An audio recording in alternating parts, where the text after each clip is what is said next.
Vigil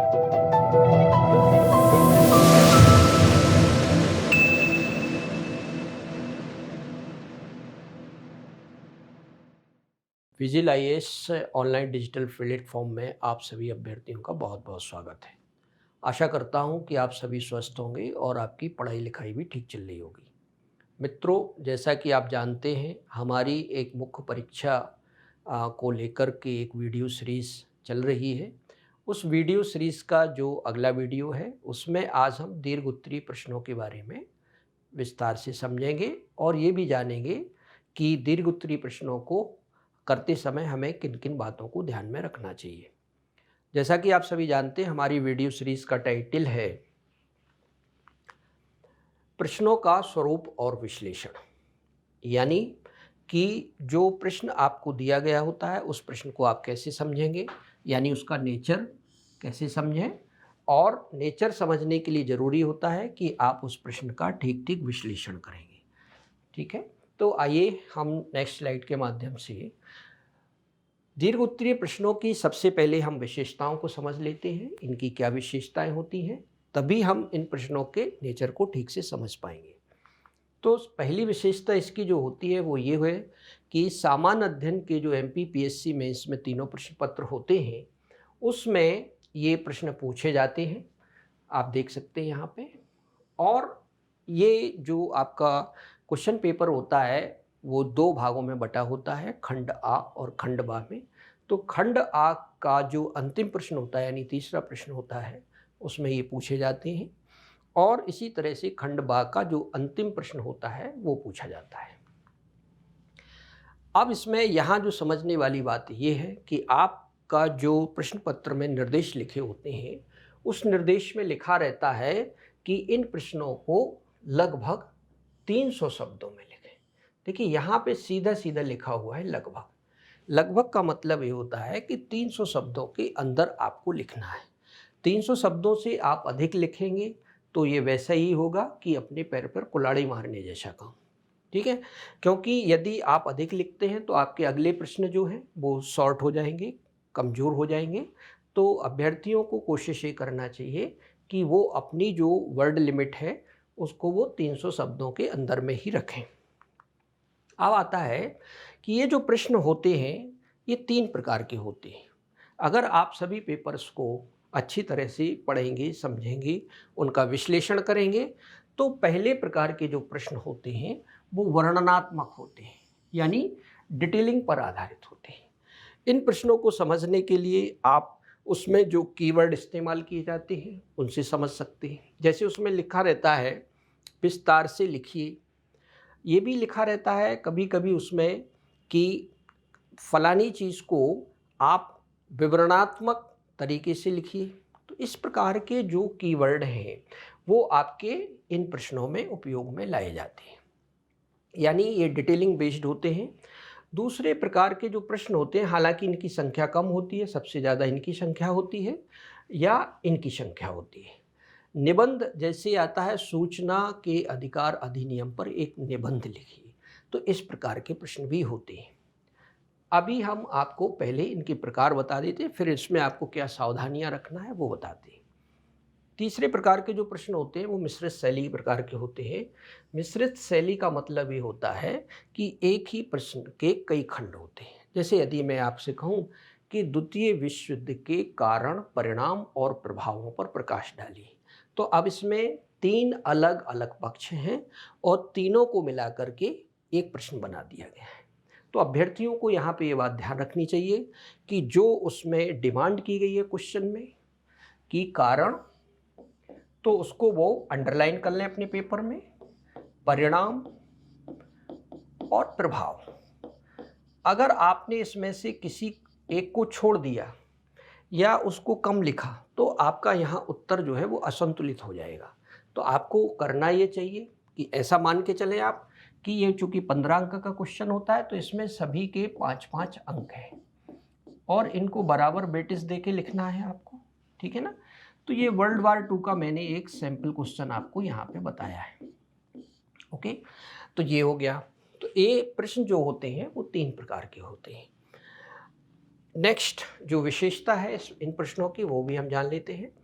दीर्घ उत्तरीय प्रश्नों को अति लघु उत्तरीय और लघु उत्तरीय के मुकाबले लिखने में अधिक सुविधा होती है। अब देखिए यहाँ पे अधिक सुविधा का मतलब क्या है?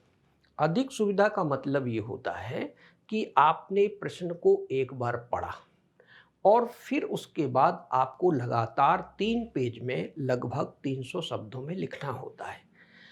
अब यहीं पर आप अगर लघु उत्तरीय प्रश्नों को देखें तो उसमें आपको 300 शब्द में 3 प्रश्न लिखने होंगे, तो आपको 3 बार अलग अलग तरीके से पढ़ना पड़ेगा, अलग अलग तरीके से सोचना पड़ेगा। और यदि हम अति लघु उत्तरीय प्रश्नों की बात करें तो उसमें लगभग ये जो आपके प्रश्न है ये करीब 10 हो जाएंगे। तो इस प्रकार से यदि आप देखें तो ये प्रश्नों को लिखना आसान होता है, लेकिन इनके साथ कुछ चुनौतियां भी होती हैं, उसको हम आगे समझेंगे। नेक्स्ट जो विशेषता है वो देखते हैं हम लोग। जिन अभ्यर्थियों का अवधारणात्मक स्तर अच्छा होता है, यानी जो कंसेप्चुअल लेवल अच्छा होता है जिन अभ्यर्थियों की, यानी विषय वस्तु में उनकी समझ अच्छी होती है, पकड़ अच्छी होती है, विषय को कैसे भी घुमा फिरा के पूछा जाए उस विषय वस्तु को वो अच्छी तरह से लिख पाते हैं, जान पाते हैं, तो ऐसे अभ्यर्थियों को ये जो तीसरा प्रश्न है उसको लिखना आसान होता है। दूसरी बात क्या है कि जिन अभ्यर्थियों के पास अच्छा भाषाई स्तर होता है वो प्रश्न की डिटेलिंग भी अच्छी तरीके से कर पाते हैं। तो देखिए पहली बात यह है कि विषय वस्तु की अभ्यर्थी को समझ होना चाहिए। दूसरी विशेषता क्या है, उसके पास एक अच्छा भाषाई कौशल हो तो वो इन प्रश्नों को अच्छी तरह से लिख पाता है। लिखने का मतलब है डील कर पाता है। ठीक है, ये मैंने कुछ सामान्य बातें बताई हैं आपको जिनको आपको याद रखना है। अब आते हैं दीर्घोत्तरीय प्रश्नों का परीक्षा की दृष्टि से महत्व क्या है, इनका इम्पोर्टेंस क्या है आपकी एग्ज़ाम में। क्योंकि आप सभी जानते हैं मुख्य परीक्षा जो हमारी होती है वो एक प्रावीण्य परीक्षा होती है, यानी एक मेरिट बेस्ड एग्ज़ाम होती है। और ये जो आपका नंबर होता है मुख्य परीक्षा का वो आपकी टोटल मेरिट का 87.5% होता है। यानी कि हाथी जो है वो आपका मुख्य परीक्षा है और उसकी जो पूंछ है वो इंटरव्यू है। क्योंकि प्री एग्ज़ाम जो है वो आपका केवल क्या होता है, स्क्रीनिंग एग्ज़ाम होता है, उसका मेरिट से कोई लेना देना नहीं है। इसलिए अभ्यर्थियों को चाहिए कि वो इस परीक्षा के महत्व को समझें। और जैसा कि आप जानते हैं उसका नाम ही है मेंस यानी मुख्य, ठीक, जैसा कि उसके नाम से अभिहित है। अब देखिए यहाँ पर जो हमारे 15 मार्कर्स के क्वेश्चंस होते हैं, यानी जो 300 वर्ड्स में लिखने होते हैं आपको, वो करीब कितने, अगर टोटल अंक उनका अपन जोड़ते हैं तो वो 270 मार्क्स के होते हैं।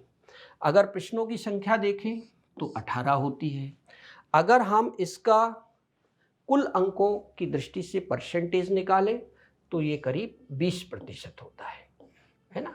आप जैसा कि जानते हैं कि हमारी जो रैंक होती है वो 1 नंबर से भी नीचे आ जाती है। यहाँ तो 20% अंकों की बात हो रही है। जो अभ्यर्थी बहुत समझदार होते हैं, जिसमें रियल कॉम्पिटिटिव स्पिरिट होती है, वो अभ्यर्थी हमेशा एक एक अंक पर वर्कआउट करते हैं और ज़्यादा से ज़्यादा स्कोर करने की कोशिश करते हैं। तो यहाँ पर ये 20% अंक है इन सभी प्रश्नों का, और वो भी केवल 3 प्रश्न पत्रों में, जो कि आपके सामान्य अध्ययन के प्रश्न पत्र हैं। तो इसके इम्पोर्टेंस को आप नकार नहीं सकते हैं। अब देखिए दीर्घ उत्तरीय प्रश्नों को कैसे लिखें, हाउ टू राइट, कैसे लिखें। तो यहाँ पे प्रथम दृष्टया जो अगर किसी भी अभ्यर्थी से पूछा जाता है तो उसके 2 ही तरह के जवाब होंगे, कि वो कहेंगे पॉइंट वाइज लिखेंगे या फिर वो उसको पैराग्राफ वाइज लिखेंगे। यानी आप अनुच्छेद शैली में भी लिख सकते हैं और इसको बिंदुवार तरीके से भी आप लिख सकते हैं। तो आप कैसे पहचानोगे कि किन क्वेश्चंस को हमें पॉइंट वाइज मैनर में लिखना है और किन क्वेश्चंस को हमें पैराग्राफ वाइज लिखना है। तो मैं अभी आपको कुछ एग्जाम्पल्स के साथ इसको बताऊंगा ताकि आपको समझ में आ जाए कि आपको उन प्रश्नों को कैसे लिखना है। ठीक है, देखिए बिंदुवार तरीके से आप उन प्रश्नों को लिखेंगे जिनमें कुछ कीवर्ड इस प्रकार के दिए हो, जैसे कारण, परिणाम, महत्व या विशेषताएं, एटसेट्रा। इस तरह के अगर आपको कीवर्ड वहां दिखाई देते हैं तो आप तुरंत समझ जाइएगा कि इन प्रश्नों को हमें बिंदुवार तरीके से लिखना। अब हो सकता है जो मिश्रित शैली के प्रश्न, जैसा कि मैंने अभी बताया है, उसमें इन तीनों बातों को लिया जा सकता है, ओके, या ये 2, 3 इनको लिया जा सकता है, ठीक है ना।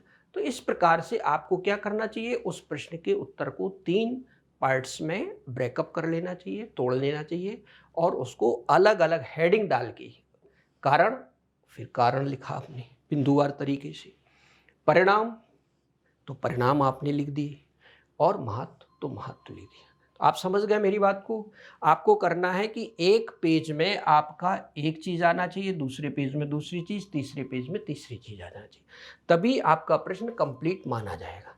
अगर ये कीवर्ड वहाँ पर नहीं है तो फिर आपको सीधा सीधा क्या लिखना है कि आपको पैराग्राफ वाइज लिखना है। अब पैराग्राफ वाइज किन प्रश्नों को लिखेंगे आप, देखिए, अगर उसमें लिखा है कि आलोचनात्मक मूल्यांकन कीजिए, अगर इस प्रकार के कीवर्ड हैं, ओके, या लिखा है समीक्षा कीजिए, या ऐसा लिखा है कि स्पष्ट कीजिए, या लिखा है परीक्षण कीजिए, इस प्रकार के यदि वहां पे कीवर्ड आ रहे हैं तो आप तुरंत समझ जाइए कि वहां पर आपको उन्हें बिंदुवार तरीके से नहीं लिखना है, आपको उसे वहां पर पैराग्राफ वाइज लिखना है। तो देखिए, ये तो हुई बात हमारी लिखने के तरीके की। अब हम बात करते हैं कि कितने पेज में लिखें। देखिए, हमारे वीडियो का बनाने का उद्देश्य ये है कि हर अभ्यर्थी जो है वो एक व्यावहारिक दृष्टिकोण अपनाए। व्यावहारिक दृष्टिकोण का मतलब ये हुआ कि एग्ज़ाम हॉल के अंदर वो जिन चुनौतियों को, जिन समस्याओं को फेस करता है, उन समस्याओं को अगर वो पहले से उसके लिए तैयार हो जाता है तो एग्ज़ाम में उसको लिखने में आसानी होगी, ठीक। तो यहाँ पे देखिए कितने पेज में लिखें, ये भी एक चुनौती होती है। तो देखिए, ये डिपेंड करता है कि आपकी लिखने की गति क्या है। सबसे पहले तो ओके, यहाँ पर जो गति है वो एक मैटर करता है। अब लिखने की गति किसकी ज़्यादा होगी तो आप भी जानते हैं। पहली बात तो जिसको विषय वस्तु बहुत कंठस्थ याद होगी, बहुत फास्ट तरीके से उसको याद होगी। दूसरी बात, वो विषय वस्तु उसके दिमाग में बहुत क्लियर होगी। तीसरी चीज़, वो उसे जल्दी से रिकॉल कर पाता हो तो वो, और साथ में लिखने का जो उसने अगर प्रैक्टिस किया है तो वो इन प्रश्नों को फटाक से लिख लेंगे। तो ऐसे जो अभ्यर्थी हैं, मैं उनको ये कहना चाहूँगा कि वो कम से कम 3 पेज में लिखें, और जिन अभ्यर्थियों के साथ इस प्रकार की स्किल्स नहीं है, जिन अभ्यर्थियों में, उन्हें कोशिश करना चाहिए कि वो 2 पेज में लिखें। अब आप सोच रहे होंगे कि ऐसा क्यों बता रहे हैं हम? ऐसा इसलिए बता रहे हैं ताकि आप अंतिम तीनों प्रश्नों को ठीक से कर पाएँ। यानी आपके पेपर 1 में या 2 में या 3 में ऐसे प्रश्नों की संख्या कितनी होती है? प्रत्येक पेपर में 6, और सभी पेपर्स में कितनी होती है? 18। अगर आप ये सिद्धांत नहीं अपनाएंगे तो आपके जो क्वेश्चंस हैं लास्ट वाले, वो कमज़ोर हो जाएंगे या आधे अधूरे रह जाएंगे। तो यहाँ अभ्यर्थियों को इस बात का विशेष ध्यान रखना है। अब यहाँ पे ये भी बात आती है कि कुछ अभ्यर्थी 3 से अधिक पेज में भी लिख सकते हैं, ऐसी उनकी अभियोग्यता है।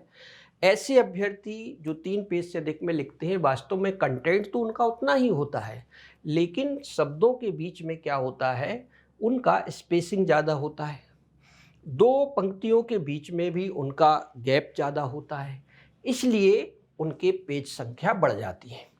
देखिए, आप यहाँ पेज मैटर नहीं करता है, मैटर करता है आपका, आपने जो उसमें कंटेंट लिखा है वो क्या है, ठीक है। तो इन सभी बातों को हमें याद रखना चाहिए, और हमें अपनी कैपेबिलिटीज़ को, हमें अपनी क्षमताओं को पहले समझ लेना चाहिए। नेक्स्ट आते हैं कि अब चुनौतियां क्या हैं ऐसे। दीर्घ उत्तरीय प्रश्नों की चुनौतियों को अब हम समझते हैं। देखिए, मैं आपको पढ़ के बताता हूं। प्रश्न पत्र के अंतिम भाग होते हैं। यह प्रश्न पत्र के अंतिम भाग होते हैं, इसलिए अभ्यर्थियों के इनके उत्तर अंत में लिखने होते हैं, जिस कारण अभ्यर्थी मानसिक थकान महसूस करते हैं। ओके, तो ये कौन अभ्यर्थी करते हैं ऐसा? जिन्होंने पहले मेंस लिखा है या जिन्होंने पहले टेस्ट सीरीज ईमानदारी से लगाई है। ईमानदारी का मतलब क्या है कि निश्चित समय सीमा में जिन अभ्यर्थियों ने 3 घंटे के पेपर को हल किया है, उन्हें इस चीज का अनुभव होगा, और जिसको अनुभव होगा वही उसको ठीक से समझ पाएगा, और वह अभ्यर्थी यह भी समझ पाएगा कि उस समस्या को उसे कैसे हल करना है। ये ना तो मैं बता सकता हूँ, ना कोई और बता सकता है। इसलिए अभ्यर्थियों से मैं यहाँ कहना चाहता हूँ कि जो अभ्यर्थी टेस्ट सीरीज नहीं करना चाहते हैं या लिखने में जिनकी अभिरुचि नहीं है, उन अभ्यर्थियों के लिए यदि इस परीक्षा में पास होना है, उन्हें अधिकारी बनना है, या उनकी जो महत्वाकांक्षा अधिकारी बनने की, वो तभी पूरी होगी जब वो इस प्रकार की प्रैक्टिस करेंगे। ओके, अब हम आते हैं कि कई बार अभ्यर्थी ये भी कहते हैं कि हम दीर्घ उत्तरीय प्रश्नों को सबसे पहले लिख लेंगे। तो ये भी एक विकल्प होता है, लेकिन आपने देखा होगा आपके प्रश्न पत्र में लिखा होता है निर्देश कि सभी प्रश्नों को क्रम से करें। तो मैं यहाँ अभ्यर्थियों से ये कहना चाहूँगा, हालांकि ये बहुत स्पष्ट नहीं लिखा है उसमें, कि वो क्वेश्चन को क्रम से ही करें। क्वेश्चन नंबर 1 पहले करें, फिर 2 करें, फिर 3 करें। कुछ अभ्यर्थियों ने अभी हमारे यहाँ जो टेस्ट सीरीज कर रहे हैं, उन्होंने पहले क्वेश्चन नंबर 1 अटेम्प्ट किया, फिर 3 किया, फिर 2 किया। ठीक, तो इस प्रकार से अगर आप जो क्वेश्चन कर रहे हैं, तो चूंकि ये निर्देश का हो सकता है उल्लंघन हो, चूंकि स्पष्ट नहीं है वो, तो आप कोशिश करो कि आप 1, 2, 3 का ही अप्रोच रखो, है ना। क्योंकि गलती आप करेंगे तो हो सकता है कोई उसके लिए आपको दंडित भी कर सकता है। अब देखिए, यहाँ पे लिखने और सोचने समझने में परेशानी का होना स्वाभाविक है। देखिए, अब आप क्या होता है, जब आप पेपर लिखना शुरू करते हैं तब आपका मेमोरी लेवल अच्छा होता है, आपका एक एनर्जी लेवल भी अच्छा होता है उस समय, आपकी रिकॉलिंग यानी पुनर्स्मरण क्षमता भी अच्छी होती है। लेकिन जैसे जैसे आप आगे बढ़ते हैं, वैसे वैसे आपकी ये तीनों चीज़ें कम होने लगती हैं, और अंत में आते आते आपका जो 3rd क्वेश्चन है उसमें ये काफ़ी कमज़ोर हो जाता है। ख़ास तौर से उन अभ्यर्थियों का ये लेवल जो है इस कमज़ोर इसलिए हो जाता है क्योंकि उन्होंने उसका अभ्यास नहीं किया है। देखिए, आप अगर एक मैराथन धावक को देखेंगे तो वो शुरू से अपना एक दौड़ने का रिदम रखता है और उसको अंत तक वैसा ही बनाए रखता है। तो मैं यहाँ ये कहना चाहूँगा कि अगर आपको पूरा पेपर अटेम्प्ट करना है तो आप अपने लिखने की गति सीमा को शुरू से लेकर अंत तक एक जैसा बनाए रखें। उससे आपको कई तरह के फायदे होंगे। पहला फायदा ये होगा कि आपकी जो कॉपी है, उत्तर पुस्तिका है, उसमें एक रूपता रहेगी। एक रूपता से आशय क्या है, ऐसा नहीं होगा कि आपकी शुरू में लिखावट अच्छी है और बाद में आपकी लिखावट बहुत खराब हो जाती है। तो उस तरह की समस्या से भी आप बचेंगे। दूसरी बात, अगर आप एक निश्चित गति से लिखते हैं और अंत तक लिखते हैं तो उससे आपकी पुनर्स्मरण क्षमता, एनर्जी लेवल और स्पीड तीनों मेंटेन रहेंगी। लेकिन ये तभी आएगा, ये सोचने से नहीं होगा, ये अभ्यास करने से होगा। तो यहाँ अभ्यर्थियों को मैं कहना चाहूँगा, सारा खेल प्रैक्टिस का है। और आप प्रैक्टिस नहीं करेंगे, केवल सोचेंगे, तो उससे काम नहीं होगा। और देखिएगा, लिखने में और तथ्यों तथा अवधारणाओं में तालमेल नहीं बन पाता, यानी अभ्यर्थी सोचता कुछ और है और कॉपी पर लिखता कुछ और है। ऐसा क्यों होता है? क्योंकि ऐसा इसलिए होता है क्योंकि अब समय उनके पास कम है। अब मान लीजिए अंत में आपके पास 7 मिनट ही बचे हैं। 7 मिनट में आपको तीनों प्रश्न करना है। तो अब आप सोचिए आपके दिमाग की स्थिति क्या होगी, आपका स्टेट ऑफ माइंड किस स्थिति में होगा। ओके, तो यहाँ पे आपको ये विशेष ध्यान रखना है, अगर आपका चित्त एकाग्र नहीं है तो ये तालमेल नहीं बन सकता है, और ये तालमेल आएगा आपका प्रैक्टिस करने से। ठीक है ना? तो यहाँ पे फिर ये गड़बड़ियाँ हो जाती हैं कि हम सोचते कुछ और हैं, लिखते कुछ और हैं, और जब पेपर दे के घर पर आते हैं तो ये सोचते हैं कि हमने तो सारा पेपर अटेम्प्ट कर दिया, लेकिन वास्तव में यदि देखा जाए तो आपने इन प्रश्नों को ठीक से अटेम्प्ट नहीं किया है, जिस तरह से उनको लिखना चाहिए था, जिस तरह से उनको अटेम्प्ट करना चाहिए था। ठीक है ना? ये सारी बातें आपको यहाँ पे ध्यान रखना है। अंत में मैं आप सभी अभ्यर्थियों से ये कहना चाहूँगा कि हमारी जो मेंस टेस्ट सीरीज़ है, जो कि टॉपिक वाइज है, हमने सारे सिलेबस को बहुत छोटे छोटे भागों में तोड़ दिया है, ताकि अभ्यर्थी 1-2 दिन में उस पूरे टॉपिक को रिवाइज़ कर लें, और रिवाइज़ करने के बाद उनमें एक कॉन्फिडेंस बिल्ड हो जाए, और कॉन्फिडेंस के साथ वो इस टेस्ट को दें। ये सभी पेपर्स हमारे 1.5 घंटे के हैं, 1.5 आवर के हैं। लास्ट में जो हमारे पेपर्स हैं वो 3 आवर्स के हैं। ओके, तो ये 38 पेपर्स हैं। इसमें हमने शुरू में 90 मिनट्स का टाइम रखा है प्रत्येक पेपर के लिए। बाद में ये जो आपका पेपर है वो 180 मिनट का यानी 3 आवर्स का हो जाएगा। ये ऑनलाइन मोड पर भी उपलब्ध है, जिसका हमने फ़ीस 5,500 रुपये रखा है। ऑफलाइन में आपका जो फ़ीस है वो 7,500 रुपये है। तो आप अभ्यर्थी, जो भी अभ्यर्थी इंटरेस्टेड हो इस टेस्ट सीरीज़ में, वो हमारे नीचे दिए गए मोबाइल नंबर पर कांटेक्ट कर सकते हैं। आप जैसा कि जानते हैं, यदि आपको ये समझना है कि हम टेस्ट उत्तर पुस्तिकाओं का मूल्यांकन कैसे करते हैं, तो हमारा जो टेलीग्राम ऐप है उस पर बहुत सारे अभ्यर्थियों की हमने जो मूल्यांकित उत्तर पुस्तिकाएं हैं उनके सैंपल भी डाले हैं, ताकि अभ्यर्थी ठीक से समझ पाएँ, उनमें एक विश्वास पैदा हो पाए कि ये टेस्ट सीरीज़ बहुत गंभीरता के साथ चल रही है।